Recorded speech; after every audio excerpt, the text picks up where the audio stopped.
risen from the ashes to school the masses. Hello everyone, welcome to episode 117 of the Scholars of Wrestling Show. I'm your man behind the microphone, Scholar Jeff. To my left is Scholar Tarek.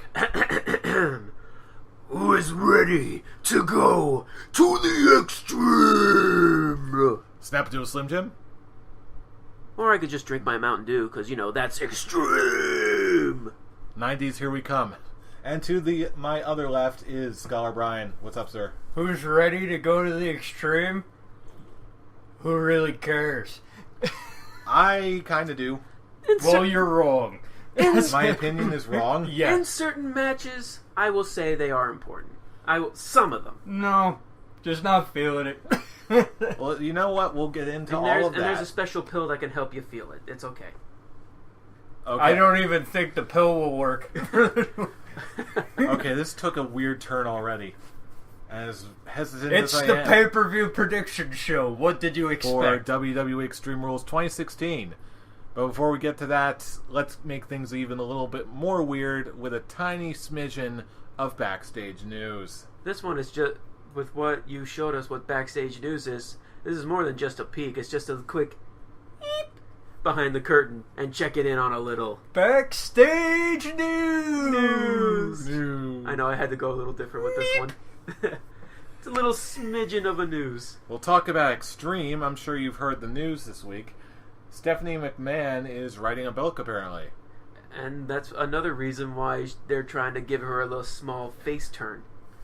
True enough, but apparently... Because she has to look good because I got to sell them books. Chris Jericho's book came out, and he's a dick. So whatever. And apparently he's a dick when they come out. Apparently selling books turns you into a prospector for some reason. Shush. That's how I'm going to write me a book. Yeehaw!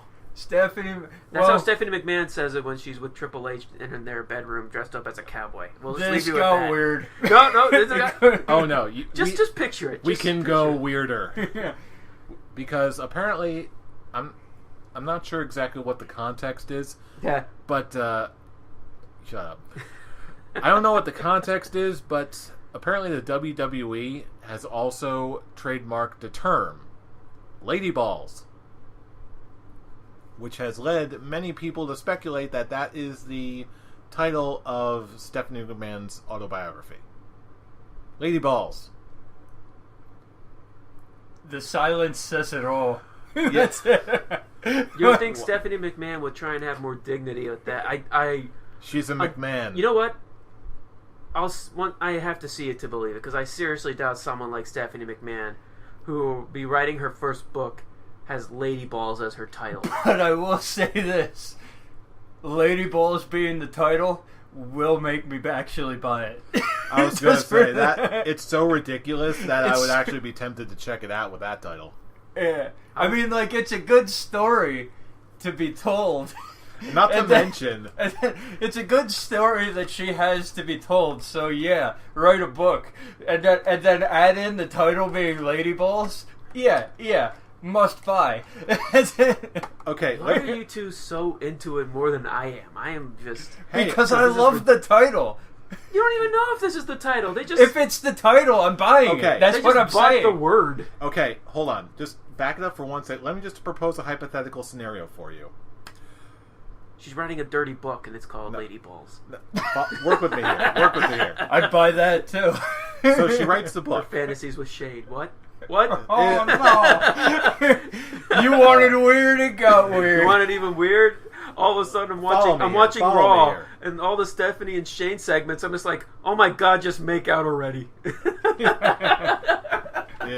I know. Go Luke and lay on that. And the show has reached a new low. No. Not even 5 minutes in, and we're already reaching here. It's only 5 minutes in. It could get weirder. It's not reaching a new low. It's just reaching to an unlimited potential. But okay, speaking of unlimited potential, let me finish my thought here. Imagine this scenario. The book comes out with the specified title. We go to our little hole-in-the-wall bookstore that just so happens to have book signings all over the place. We go to this. We meet Stephanie McMahon. We get her to sign the book. You have the opportunity to look Stephanie McMahon dead in the eye and say, will you sign my lady balls? How much is that experience worth to you?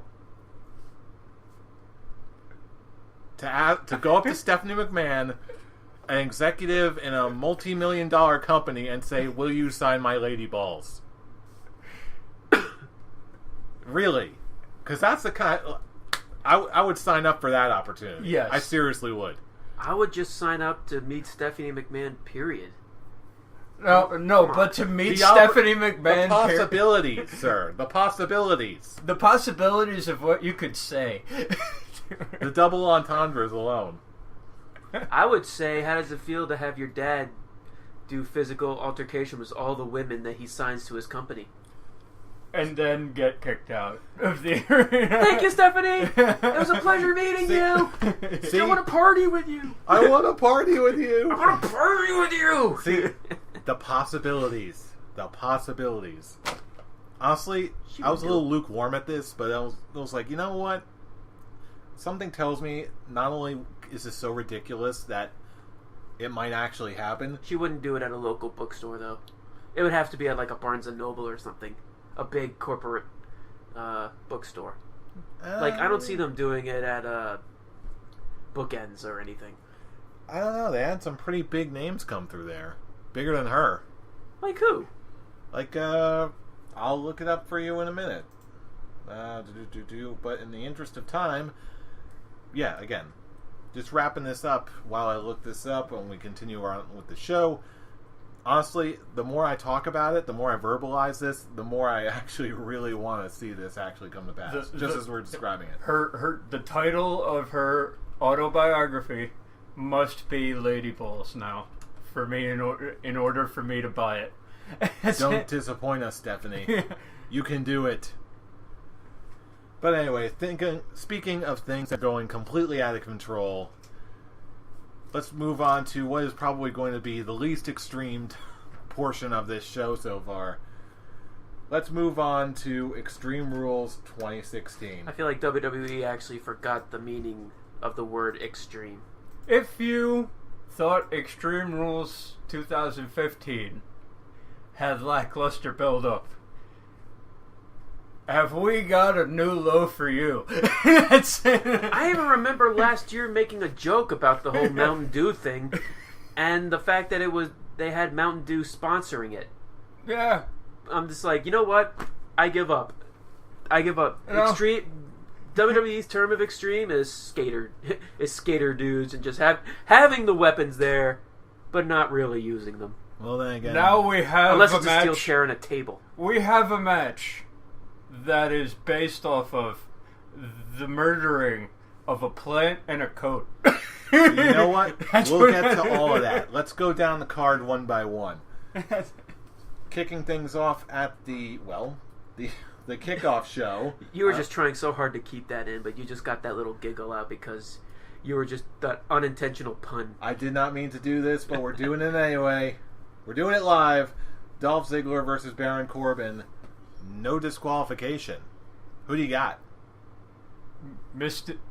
Now, Dolph Ziggler won for God knows what reason at Payback. Baron Corbin must destroy. Totally agree. Baron Corbin all the way. Fool? Baron Corbin for the win, yes, but I wouldn't go full out destroy. It's gonna be a straightforward it'll be DQ match. There's just gonna be weapons. They're gonna push each other to the limit, and Baron Corbin must win, and he must go off and face someone that's not Dolph Ziggler. I think. How long has he been around in the main roster? More than a month. Since WrestleMania. Yeah. And all he's fought is Ziggler. What and Sandow. What needs to happen? And Sandow, yeah. Never happened. But in a legit feud. Oh no! It happened. It happened on SmackDown. Oh, okay. Yeah. But a legit feud, not just a typical squash match. Well, but here's what needs to happen. Okay, Baron Corbin and Dolph Ziggler have their typical no DQ have their no DQ match. Okay, Baron Corbin wins, does not stop. Epic beatdown after the match.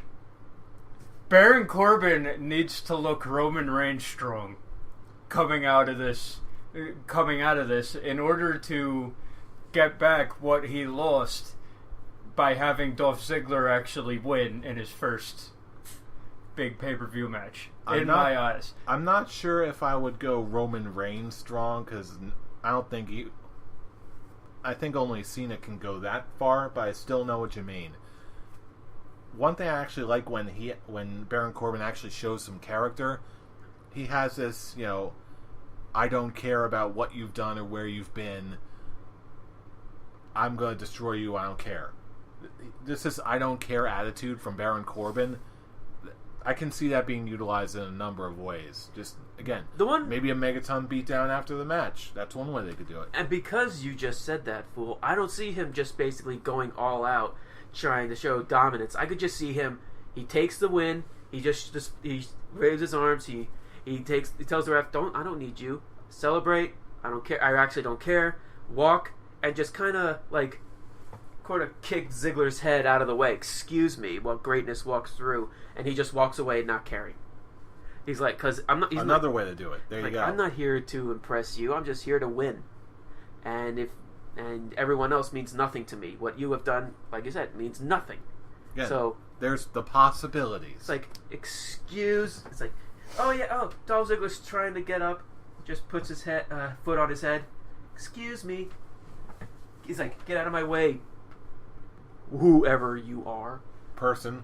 Nope. I will not be satisfied unless there's an epic beatdown at the end of the match. That's it. You know what? We'll see. We'll see in the appetizer match. Trying to be all nice. Wink. No. He's not trying to be nice. He's just saying... No, I'm saying you don't want the epic beatdown. I want the epic beatdown. It's not a matter of... We haven't had an epic beatdown at a pay-per-view after a match in a while. Hey, we'll see how extreme they want to get. It's just basically him saying, get out of my way, as I move on to greater things, which, if he actually loses, which, doubtful, but if he does, yeah, have fun going back to Superstars, Baron. Bye. He won't do it.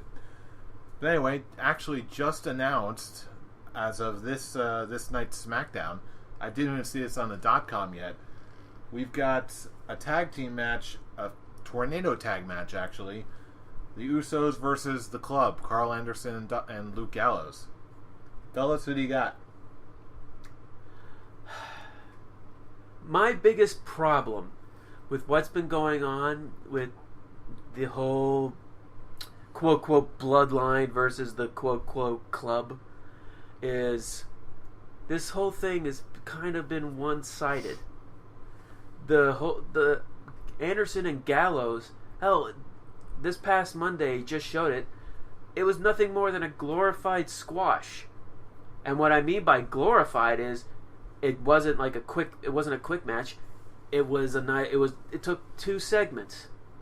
But every time I was watching these segments, the Usos were sweeping them like they were nothing.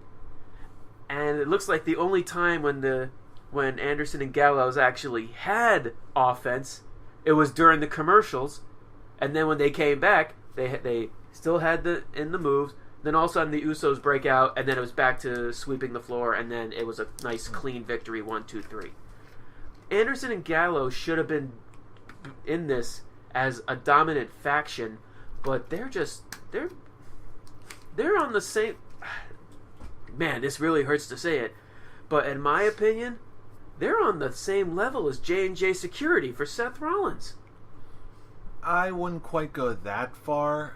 Again, I agree with you in the sense where they need to be elevated a bit more, but again, the one thing that sort of calms me down in that respect is the fact that they're relatively early on in the game.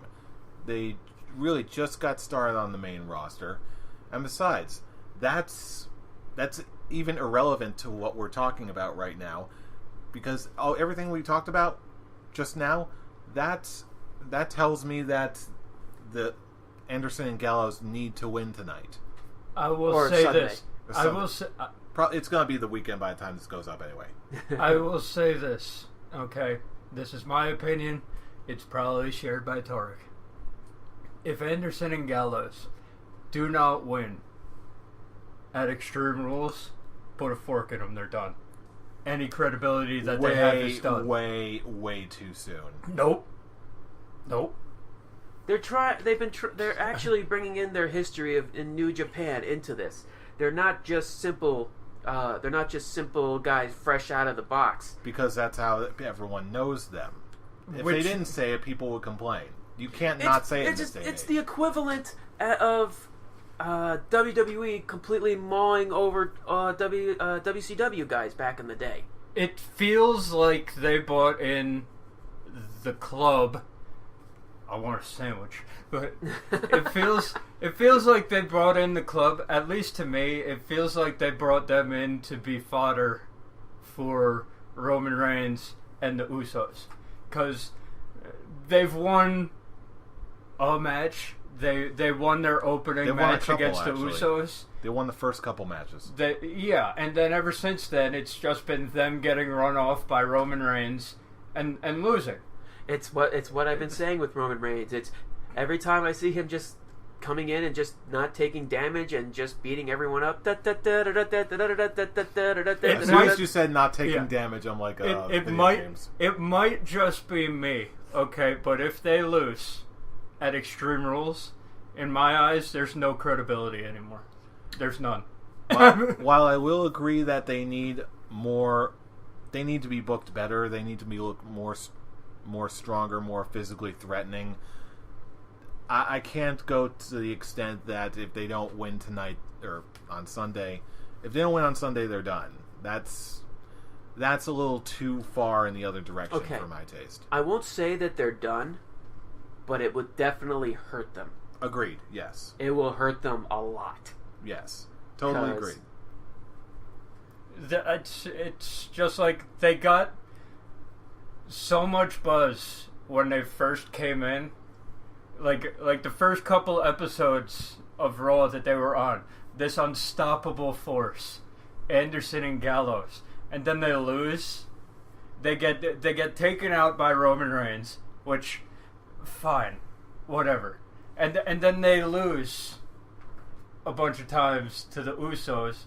They get taken out in that 6-man elimination tag a couple weeks back. No, that's not how you book these guys.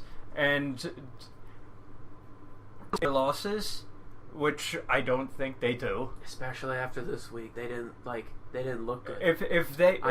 That's what I hated about their match. They looked good in their losses, then fine, but they don't, and that's why I'm saying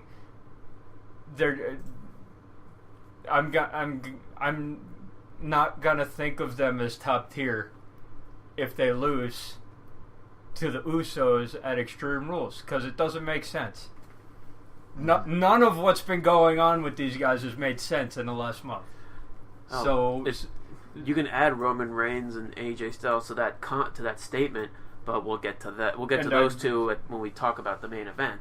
And I know it's quick for me to be jumping to the done conclusion, but the way that these guys got brought in and then they job the last 3 weeks, they job out. No. If they lose for the 4th week in a row to the Usos, I'm done. So either way, we could go around and around in circles here. But we all know, we all agree that Anderson and Gallows must win. Okay. They need the win. Okay, so at least there's some consensus there. Hell, they need, with what you were saying with Baron Corbin and Dolph Ziggler, they need to win in a dominant fashion.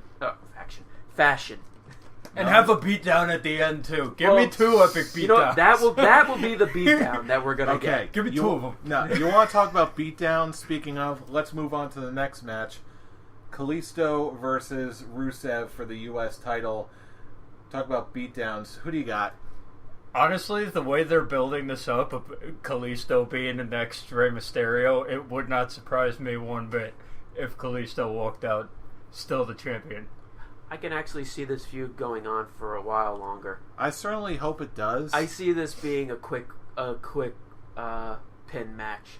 I don't see him doing any. I don't see Kalisto doing anything huge.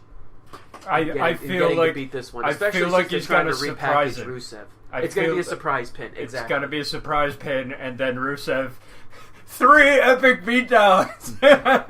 Can we? Okay, I'm gonna be the contrarian here.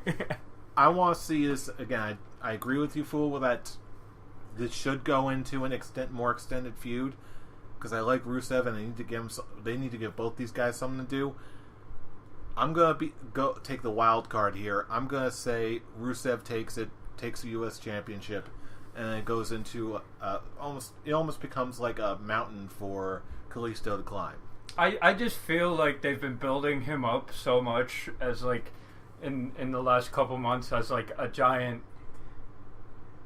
slayer like they did with Rey Mysterio, and so I feel like he's gonna surprise Rusev, and then we're gonna have like a Big Show Rey Mysterio stretcher into the ring post moment after the match, and that'll lead into the next pay-per-view, whatever that is. Mm-hmm. So that's the way to carry on your feud. And really, if Kalisto loses, then his whole title run would be kind of a bust. And this giant killer storyline might as well just... That would be bust too. Because really look at Kalisto's United States title run. Like he's had decent opponents, but it was booked to shit. Right. It's been such a lackluster title run that if it just loses, no one would care. It's just basically be like, oh, Rusev's just getting the title because when John Cena comes back, we're gonna have Rusev versus John Cena again for the United States title. Which is actually sad because I can see it and I don't. And if it happens, I want the Kalisto and Rusev feud to have like a dominant finish, and I don't. And seeing as this, like, I mean, I can see it because John Cena comes back the night after, but I really don't want John Cena versus Rusev again. So stretch it out another month, and for me, in order to be able to do that, Kalisto sneaks out a victory. Surprises him, get the epic beatdown, and then Rusev can win next month. You know what? Next month. I see an epic beatdown, but I see it on Monday. That is a possibility. I see Kalisto getting the pin and just bolting out of there. But I can see that too. And I see Rusev flipping his mind. And then Rusev crush on Monday. Yeah. I could see that. And then maybe John Cena comes out to help. Who knows? Maybe. It's coming Memorial Day, so don't get your hopes out on that. Oh, wait. Is this Monday Memorial Day? I could have... Or is that... I could have sworn that he was coming back the day after. He's coming back Extreme Rules. He's coming back Memorial Day, yeah. Yeah, he's coming back Memorial Day. Okay, then it's the week after. So, yeah.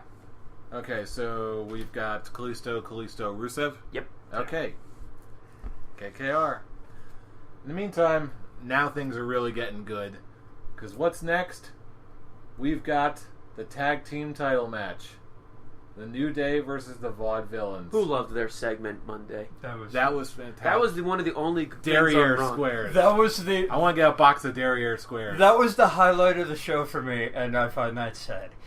But it was a throwback to original Kofi Kingston gimmick. I love that. Yeah. It's like, no, wait, I don't want to go. This is 2009. It was my best run. No. I love that he even brought back the Jamaican accent. Oh, that was gold. I was like, okay, this is great. Hey, why is the keyboard all sticky? Ew. Ew. So anyway, going back to the match. As for predictions, I'm going to go with the Vaudevillains. Really? I think they're going to take the titles off them. Honestly, I'm going to agree with you. I think that, this is... Thankfully, the Vaudevillains are being built up so much, and now could be the exact rub they need for the main roster. They seem to be doing pretty well for themselves so far. And I'm trying to book in the long run. This will Enzo be perfect when Enzo comes back, and it's now for the tag titles. Yeah. It's so beautiful. and it makes sense. So I'm saying the Vaudevillains too. And if nobody had brought it up, I was going to say that it makes sense for the heels to win here so that when Enzo comes back, their first feud is with the team that, air quotes, took out Enzo, even though he really did it himself. But it took him out, and then you have heated tag team title feud throughout the summer.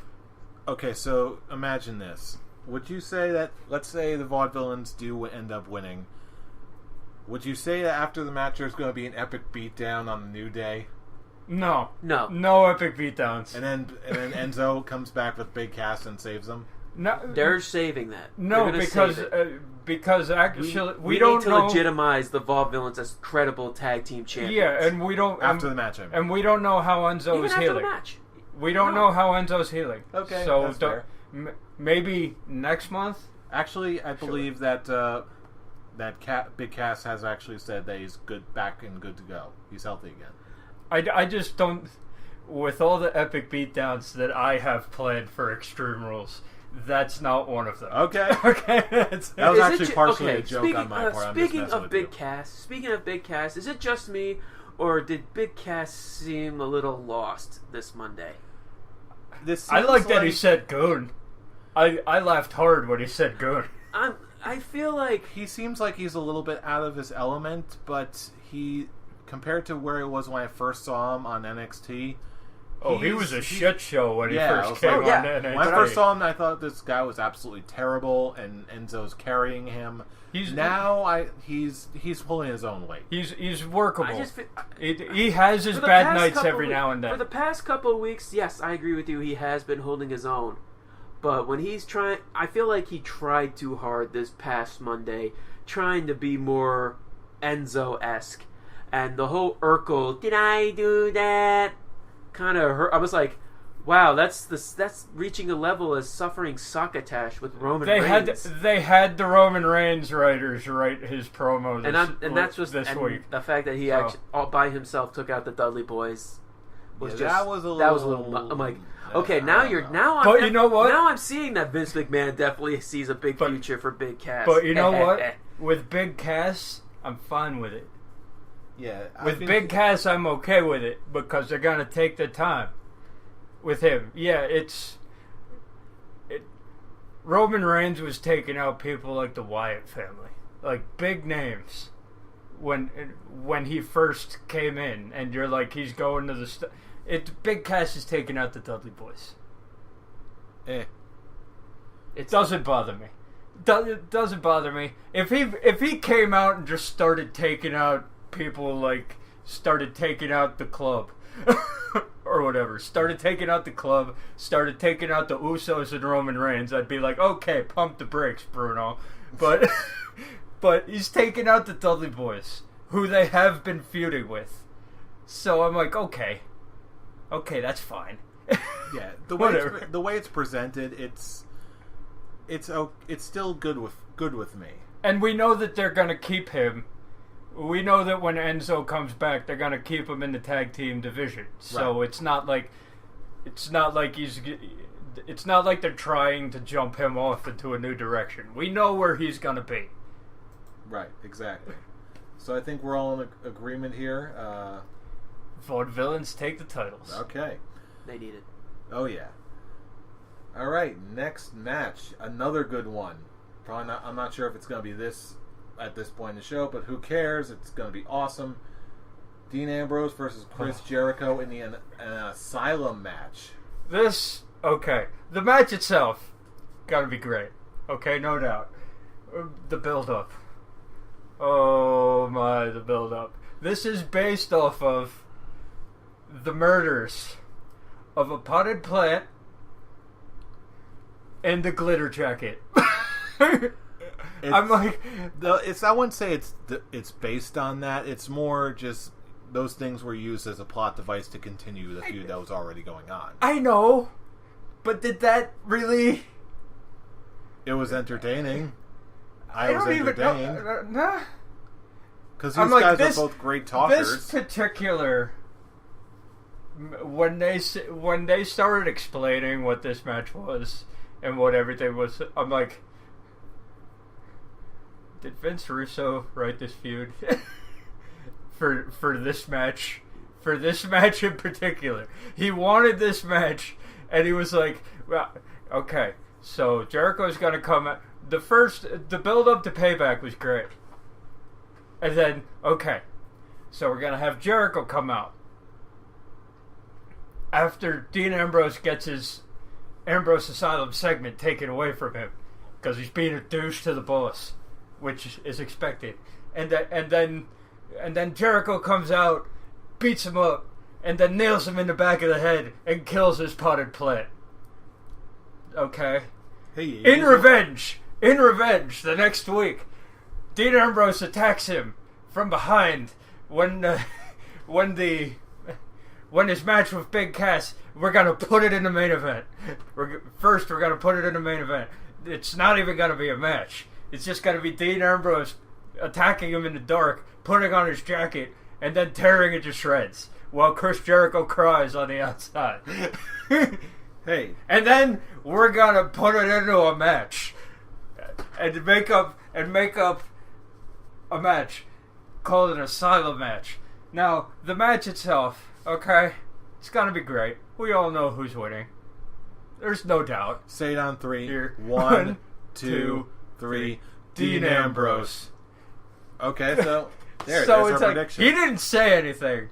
Tarek didn't say anything. Because honestly, I wanted to see if one of you two were gonna just mess with one another, and one of you was gonna say Chris Jericho. No, of I course can't. not. Not. I already did that at WrestleMania. I can't do that again.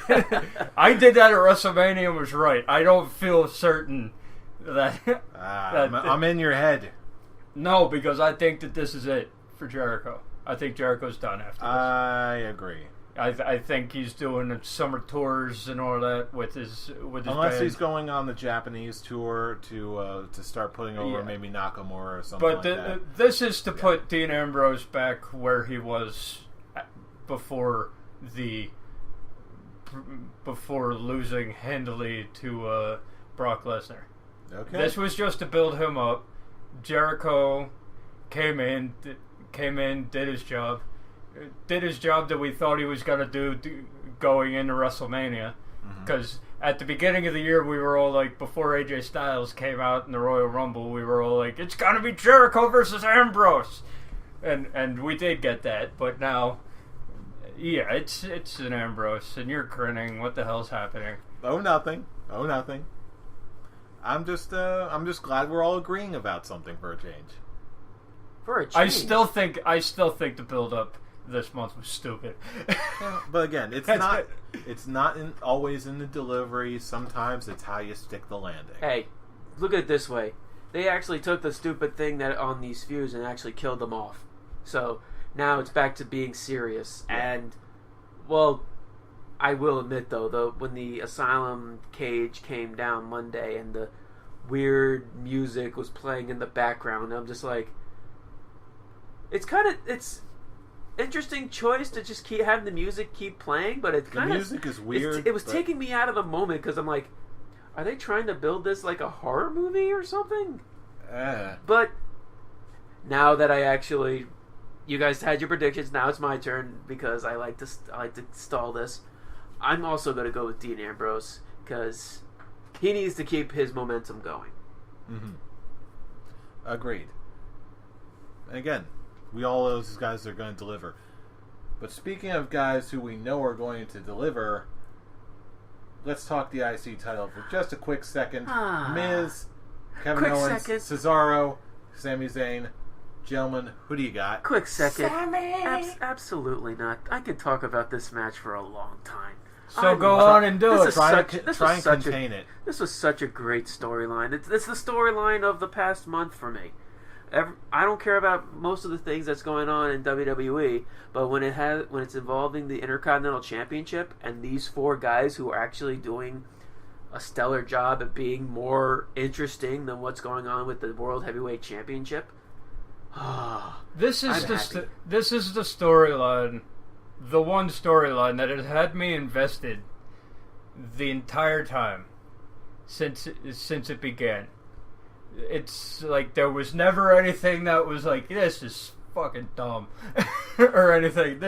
They're doing this wrong, they're doing that wrong. But it's not a potted plant, but it's not a potted plant in a glitter jacket. But this is the one feud that has been like that actually this seems is well legit done. Wrestling. This is well done. Yeah, It's like you got two guys who hate you got two guys who hate each other.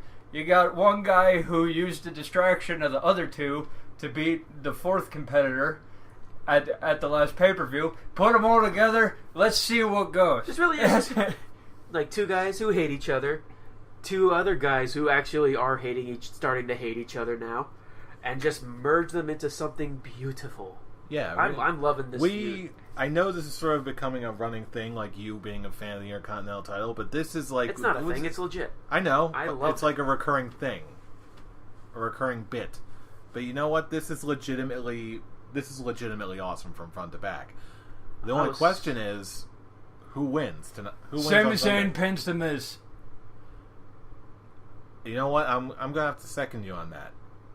I'm gonna say Cesaro might have an outside chance, but I'm thinking that Sami Zayn's got the best shot on Sunday. Sami Zayn pins The Miz, and then we have Kevin Owens versus Sami Zayn for the title throughout the summer. With an epic beatdown after the match? No, we'll let Sami Zayn survive this one. Aww. Epic beatdown tomorrow.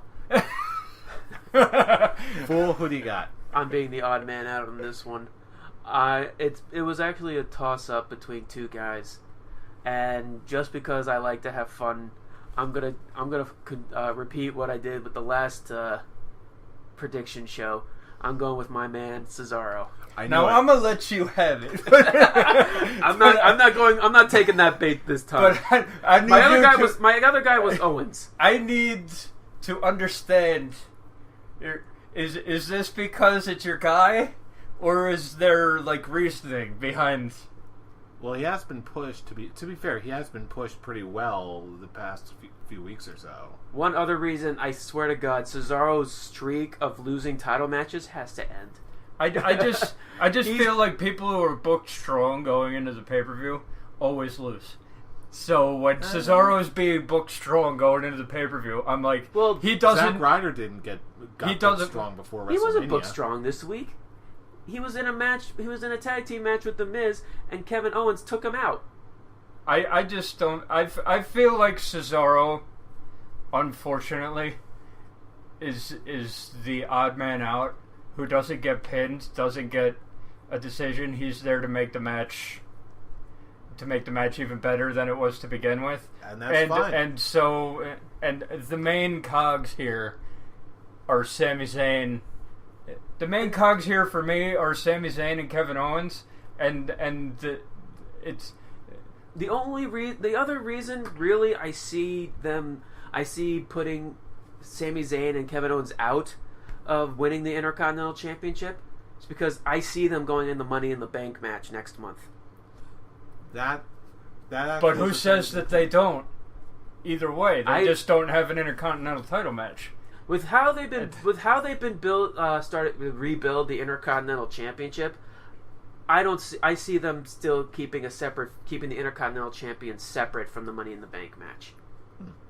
It's a possibility, but then again, with all four of these guys, they can do virtually any combination of what we just talked about. Honestly, and have it make sense. I can be perfectly honest. I could be happy with any of four of them winning. Yeah. I totally agree. I am totally good with all four of them. And before The Miz winning the Intercontinental title, I don't think I would have been able to say that. But ever since his run with the title, okay, with this run, let him keep it. And now that Maurice is back, not even with Maurice adding to him and his new Intercontinental Championship run. Excuse me. This actually is a revitalization of his legitimacy. Yeah, he's not a joke anymore. Especially with how his match with Cesaro went, how this build up for this Fatal 4-Way has gone. I actually put The Miz up with these guys. Yeah, big time. Him getting the Intercontinental title back has brought him back into prominence, and you can see flashes of the 2011 WWE Champion Miz in what we're getting right now. This is the exact refreshment that the Miz needed. And he kind of deserves it for how long he's actually been with the company, which people seem to forget. We do pretty much all agree that this is it for the Miz being Intercontinental Champion. We're gonna have a new. He's still gonna be involved with the feud with the title. I don't think he's gonna win. I don't think he's walking out. I don't mean it for good. Okay. I mean for this part, his title reign on Sunday is done. That's what I'm saying. All right. I thought you meant like that was going to be his last reign. Period. No, like, this recent title reign is done on Sunday, no matter what. It's just a question of who wins it. Here's a for me. It's and the Miz takes the pin. That's not changing. The Miz takes the pin no matter what. Whether it's Cesaro or Sami Zayn or Owens, it does feel like the Miz is kind of the odd man out, and that's weird because he's the champion. Right. That's it. Here's a scholar's quick talk for you, for both of you, just particularly for this. Speaking just for the Miz, really.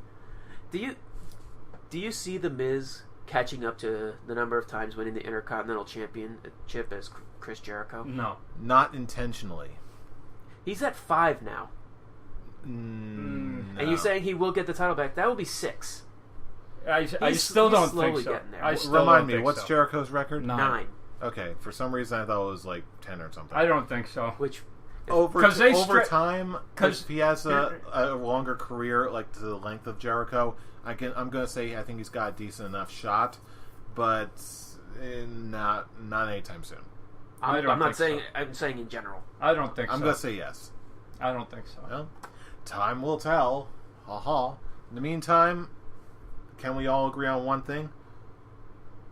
Highest likelihood of being match of the night? Very likely. Okay, boom. Yeah. Bingo, bango, bongo. In my opinion, this next one could be up there as well. We've got Charlotte versus Natalya for the Women's Championship in a submission match. Correct me if I'm wrong, guys. Is this the first women's submission match that we've had? Like ever? Submission match, yes, I believe. I believe so, yeah. Well, I can't think of anything. Well, that being said, who do you got? I still think Charlotte retains. I think Charlotte retains? I'm thinking Charlotte retains too. Just the worst thing about this whole feud that they've been doing with Charlotte is that they really have made her look weak. Yeah, Natalya's been booked strong as hell throughout, which is basically my point coming in from earlier. Natalya has the upper hand going into the pay-per-view, and she's been booked strong the entire time. And Charlotte has so many odds stacked against her. From if Ric Flair comes out, she automatically loses the championship. So, and I just feel like if Charlotte loses, all the credibility that she's built when she first won the championship, when she came in for the quote-unquote Divas Revolution, gone.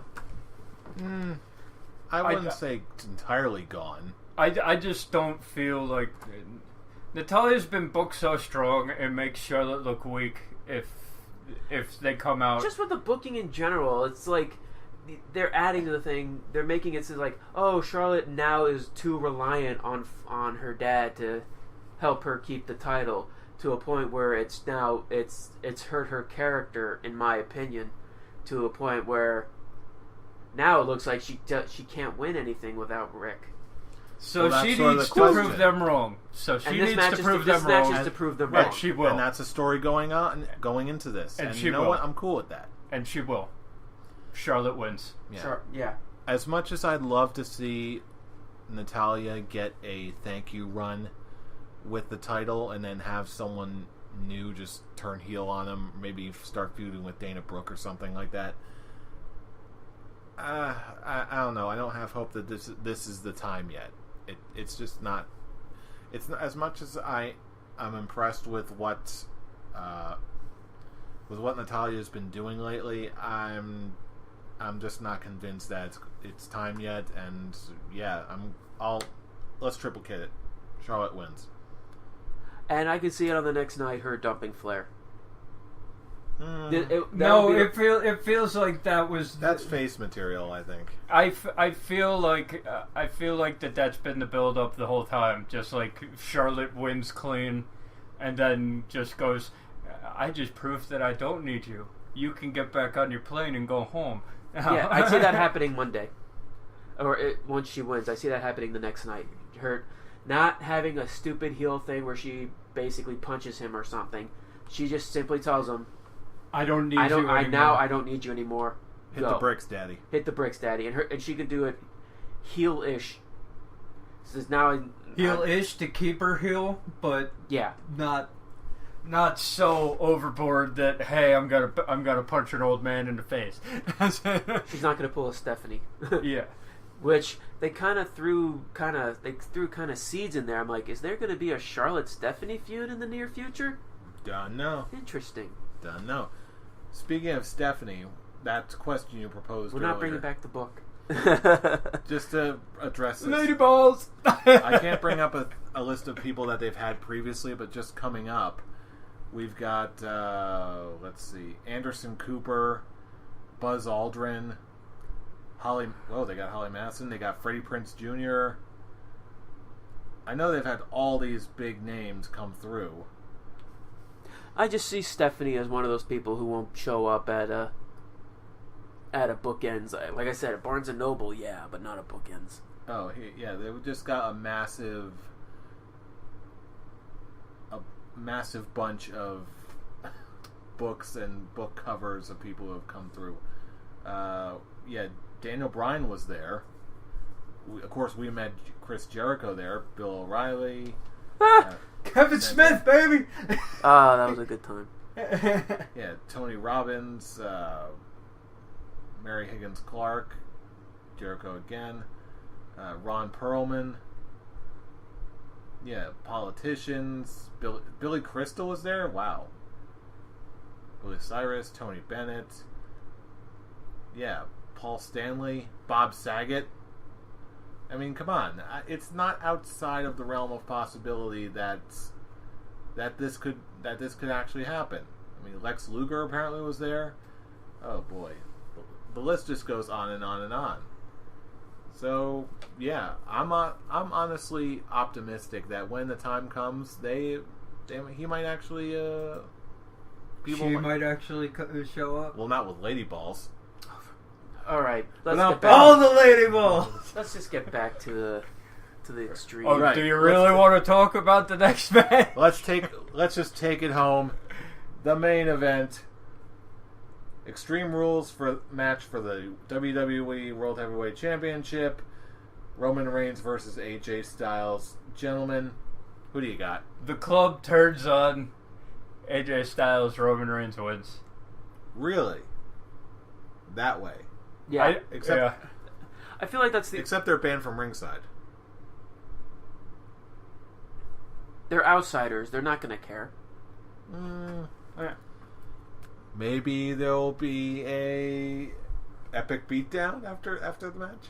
Epic beatdown because Finn Balor comes out. I believe.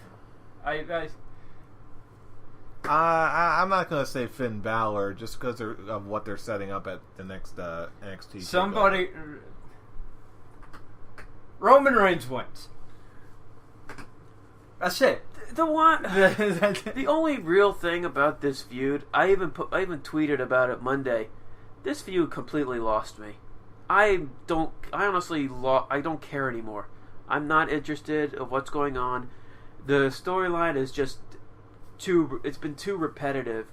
And yes, they did something different on Monday, but I feel like it's a little too late. And they pardon me by saying it, they blew their load by having AJ do the Styles Clash on Roman Reigns on the chair on Monday. Just by doing that, made it certain to me that Roman Reigns is walking out still the World Heavyweight Champion. How he's going to do it, no one really knows at this point. It's up in the air. But if they had saved that for the actual match, okay, if he hits it during the actual match, Roman Reigns is kicking out at 2. Here's the thing that I feel like they should have done. They should have saved it for the event, but instead of Roman Reigns kicking out, because once again that just totally hurts AJ Styles in the long run. Like, once they've reached the point where they're just beat each other so bad. All right, now it's come to the point where what I think is going to happen. They've beaten each other so bad that they're both pretty much out. Anderson and Gallows shows up, disregarding for the rules because, like I said, they have to be outsiders. They walk in, and they look like they're about to attack Reigns, but then they turn and attack AJ and take him out. And do the finishing moves, do whatever they want. Epic beatdown. Keep going with that vibe that's been going on tonight. Yeah. And after that, they walk out. Roman is slowly getting up, and he was watching the whole thing, slowly getting up in the corner. And then at that point, AJ starts to get up slowly, and Roman takes that to an advantage and spears AJ 1, 2, 3. Yeah. And that will. I could see Roman Reigns sitting in the corner, just like, I am gonna make my big man self as small as humanly possible. Don't turn him around. He's just watching. He's just doing that confused face that he did when AJ first came out at the Royal Rumble. Yeah. And then he pulls himself up and he's like, all right. And to be perfectly honest, that would be a kind of a legit heel move for Roman Reigns. Because I said it in the past. At the end of this feud, there has to be someone who is a legit heel. And that would have AJ be booked as a face, and Roman Reigns takes advantage of a situation, which is a heel tactic, and wins. And from what I've been hearing, this is going to be their last match together on pay-per-view. This is going to be the end of their feud.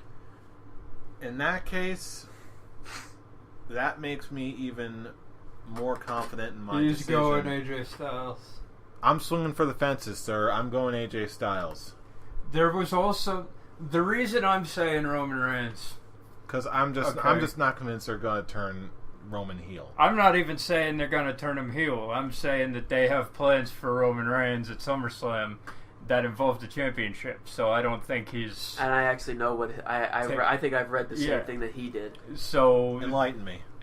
They're talking about Reigns versus Cena at SummerSlam for the title. So face versus face. They've reached a point where they can't have two faces. One of them has to be a heel.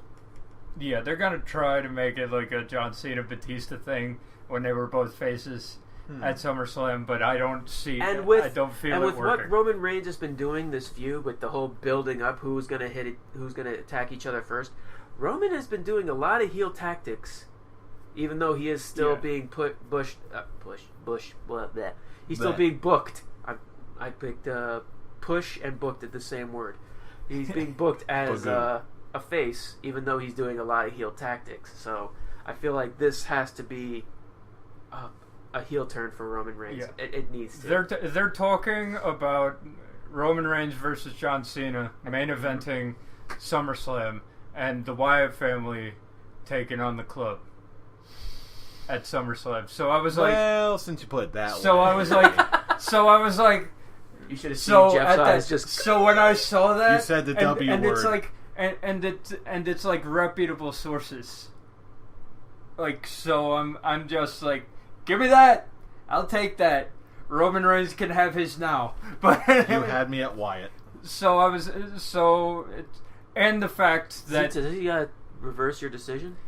And AJ. No, I'm still swinging for the fences. And AJ Styles, just in case. And AJ Styles stood tall the last show before. He hit his big move.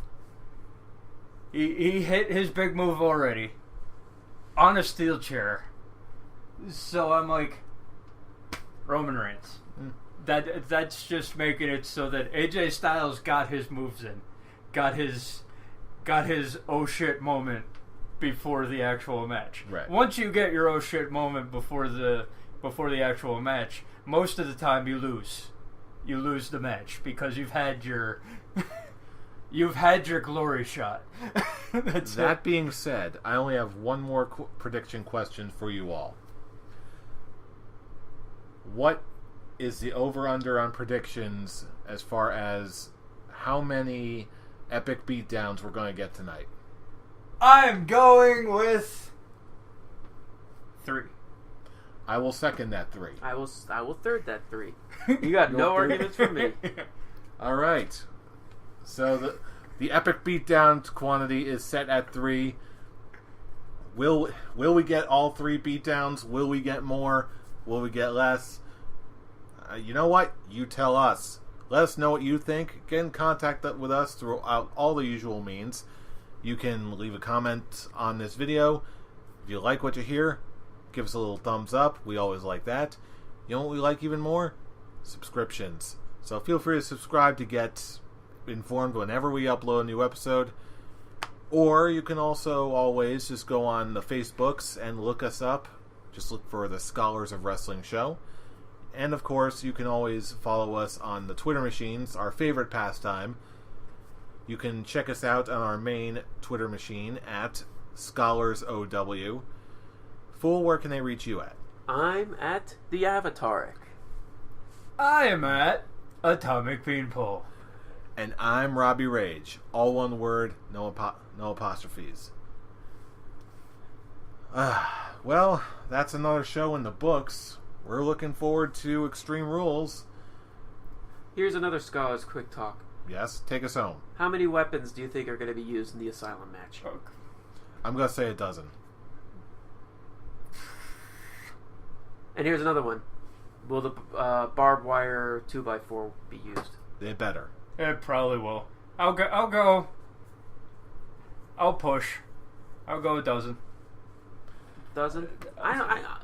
They'll use all of the weapons. I don't see them. I don't see them them. using all the weapons. And who else laughed when I saw the meme when there was the mop and someone put Moppy's face right? I on didn't that. even see that, but that would be a great callback if they do it.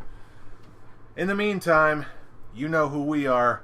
We are the Scholars of Wrestling, and you have just been schooled. You're welcome. Epic beatdown. We need to plan an epic beatdown. Extreme!